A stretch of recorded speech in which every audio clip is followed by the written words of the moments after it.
Well, John Hendren joins us live now from Chicago. John, you've been speaking to the protesters earlier, quite a few of them actually. What are they calling for exactly?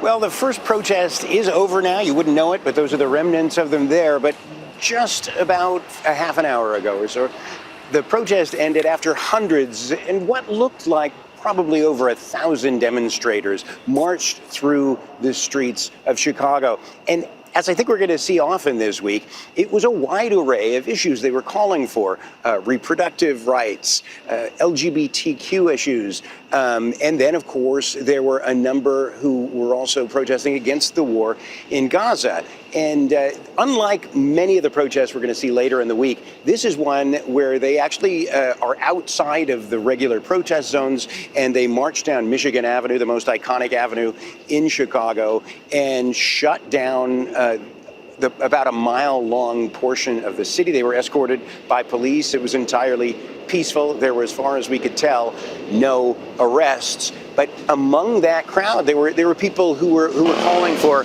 a broad array of issues. And of course, Gaza was a big one.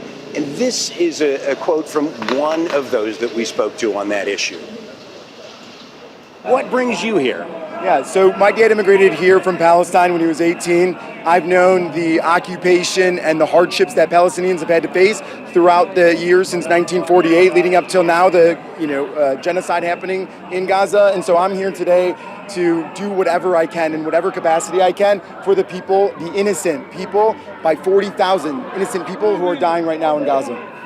And you're here protesting at the Democratic National Convention. Is it safe to say that you won't be voting for Kamala Harris?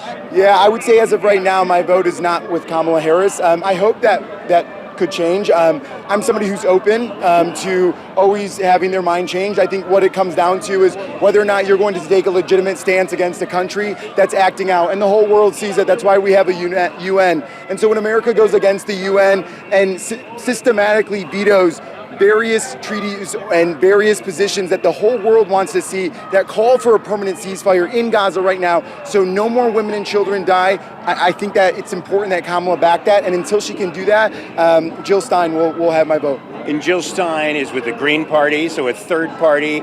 And you were saying earlier, you think it's important that third parties in the U.S. grow. Yeah, exactly. I don't agree with all that the Green Party has on its plate.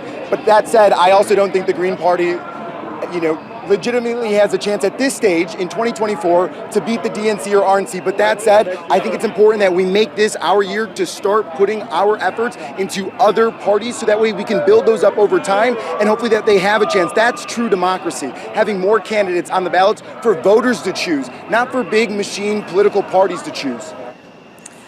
And John, just moving now to tomorrow, where we're expecting to see 4 days of this convention. We know that Harris has been she will be formally declared as the Democratic nominee. What else are we expecting over these next 4 days?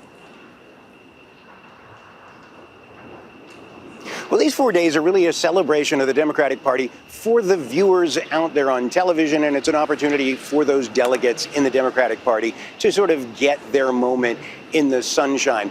But all the formal business is really taking place. Normally, in the old days, before when a convention happened like this, it would be at the convention that the ultimate nominee was selected and that the delegates would vote for them. This time they've done that in advance by a roll call that was virtual. So when they announce Kamala Harris and Tim Walz will be the nominees on Tuesday, that will have already all taken place. And it will really just be an opportunity for speaker after speaker to anoint the next person that they hope will be president of the United States. And in this case, of course, it would be the first black woman president. It would be the first South Asian president. And there will be a number of speakers. First of all, on Monday, Joe Biden gets his due. He will speak. And then it's the first lady and the second gentleman on Tuesday, who will speak as well. We expect Barack Obama, Hillary Clinton, Bill Clinton, and of course, ultimately, Kamala Harris and Tim Walz to cap off this 4-day celebration